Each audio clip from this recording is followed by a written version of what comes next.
পুলিশকে দেখেই মুখ লুকিয়ে ফেলল পল্টুর নতুন স্ত্রী। পুলিশ পল্টুর বউয়ের কাছে কেনই বা এসেছে আর নন্দিনী রায়ের কথা কেনই বা জিজ্ঞেস করছে। হ্যালো গাইস, কি অবস্থা সবার? আশা করি প্রত্যেকে আপনারা অনেক ভালো আছেন। ছোট বোন নাটকের 177 নম্বর পর্বে ধামাকাদার আপডেট নিয়ে আপনাদের সামনে চলে আসলাম। পর্বের শুরুতে আমরা দেখতে পাই যে নতুন বউকে দেখার জন্য অনেকেই চলে এসেছে। সেখানে সত্য মামাও উপস্থিত ছিল।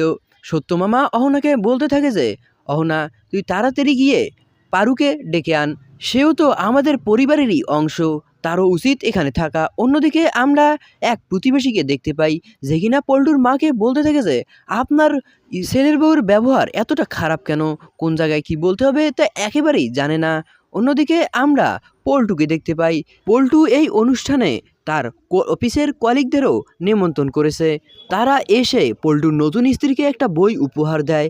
এটা দেখে পল্টুর বউ একদমই রেগে যায় এবং বলতে থাকে যে, আপনারা তো অনেক কিপটা, এই যুগে এই বই কেউ উপহার হিসেবে দেয় নাকি, তাও আবার দুইজনে মিলে একটা মাত্র বই উপহার দিয়েছেন, এটা কোনোভাবেই মানা যায় না।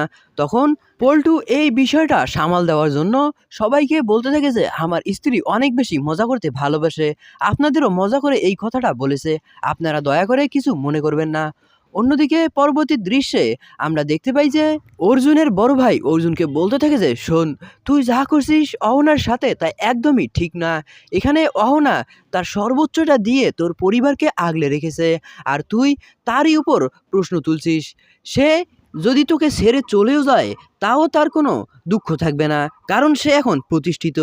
অন্যদিকে আমরা অহনাকে দেখতে পাই যে কিনা মেজদিদি অর্থাৎ পারুকে ডাকতে এসেছে তার রুমে।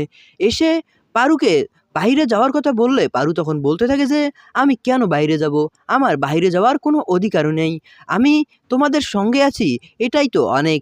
তখন অহনা বলতে থাকে যে, তুমি আমাদের সঙ্গে আছো, তুমি আমাদের পরিবারের অংশ, আর তুমি তো কোনো দোষ করনি, তুমি চোর কিংবা ডাকাতও নও, এবং তুমি ইচ্ছা করেও সম্পর্ক ভেঙে দাও নাই, ওই পল্টুরই সব দোষ ছিল, পল্টুই ইচ্ছে করে সকল কিছুই নষ্ট করে দিয়েছে, এতে তোমার কোনো দোষ নেই।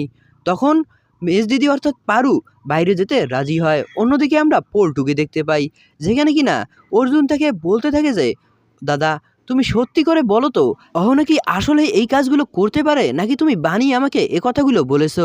ঠিক সে সময় পল্টুর চাচা সেখানে এসে উপস্থিত হয়।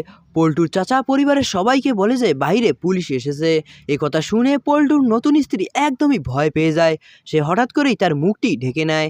পুলিশ তখন এসেই পল্টুর স্ত্রীর সঙ্গে কথা বলতে থাকে এবং বলে যে, আপনি কেন আমাদের দেখে মুখ লুকালেন? তাছাড়াও পল্টুর স্ত্রী কোথা থেকে পড়েছে, তার ছোটবেলা কোথায় কেটেছে এবং সেই সঙ্গে তার বাবার সম্পর্কেও প্রশ্ন তোলে।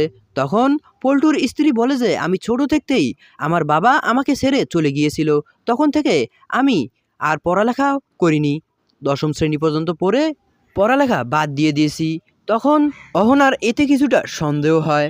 অন্যদিকে পুলিশ পল্টুর নতুন স্ত্রীকে আবারও প্রশ্ন করে, তুমি কি কম্পিউটার চালাতে পারো? তখন পল্টুর স্ত্রী বলে যে, আমি কম্পিউটার দেখেছি কিন্তু কিভাবে চালাতে হয় তা আমি একদমই জানি না। একথা শুনে পল্টুর শাশুড়িও পল্টুর স্ত্রীর কথায় হ্যাঁতে হ্যাঁ আর নাতে না মেলাতে থাকে। পরিবারের সকলে এসব শুনে একদমই অবাক হয়ে যাচ্ছিল। অন্যদিকে হঠাৎ করেই পল্টুর স্ত্রী বলতে থাকে যে, আমি নতুন এই বাড়িতে বিয়ে করে এসেছি, আপনারা কেনই বা আমাকে খুঁজতে এসেছেন, নাকি পল্টুর জন্য এখানে এসেছেন? পল্টু হয়তোবা বাইরে কোনো খারাপ কাজ করে এসেছে, তার জন্যই হয়তোবা আপনারা এখানে এসেছেন। ঠিক সে সময় পল্টুর মা এসে পুলিশদেরকে বুঝিয়ে সেখান থেকে পাঠিয়ে দেয়। তবে পুলিশরা আবারও আসতে চায় ইনফরমেশন নেওয়ার জন্য। দর্শক, পরবর্তী পর্বে তাহলে কি হতে চলেছে জানতে হলে এক্ষুনি চ্যানেলটিকে সাবস্ক্রাইব করুন। ধন্যবাদ।